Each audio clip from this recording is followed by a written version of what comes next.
Okay, here's part 2 on the Trans Am. We got the passenger side head is off.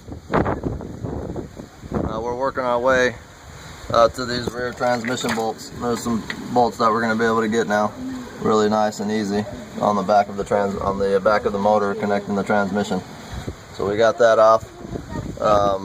Looking like the block's looking pretty usable still, as far as you know, having it cleaned up and honed a little bit.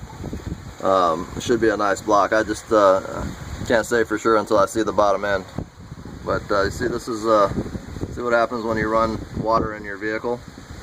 This is basically what you get. You get rust in the block. You get muddy waters going through all your passages. This here is the coolant pipe. I mean, it just looks terrible, and all that's been coming out of this car is water. I haven't seen a lick of antifreeze come out of it. And then you see this here? There's just sediment, rust sediment just running through this, and I can't imagine getting any decent cooling with all that going on.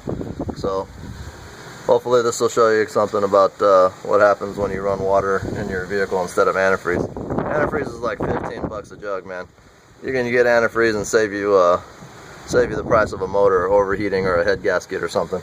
And here's your heater core too. It destroys the heater cores. It runs through the heater cores and just destroys them.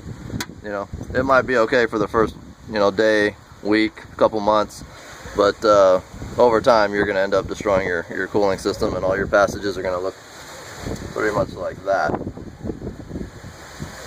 and that. You don't want that. Just get some antifreeze, guys. Anyways, this is part 2. I got the head off. Basically started by taking the bolts down from the collector down at the bottom where the exhaust connects. You see I got a rag stuffed in it there. That's basically to prevent any contaminants entering into the exhaust system and getting into the catalytic converter. Kind of like to keep that clean. Anyways, head passenger number 1 side is off. We're going to continue by removing this guy, and once we get that guy off, we'll start pulling the transmission bolts and hopefully have this engine out here by the end of the day, or maybe here in a few hours. That's what she looks like on here. Somebody ran this car pretty bad.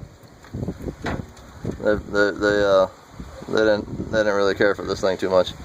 But anyways, that's why we're doing a refresh on it. We're gonna refresh this thing up and freshen it up a little bit, make her look sweet, make her run nice. She's gonna be okay after all, I believe. All right, I'll see you on part 3.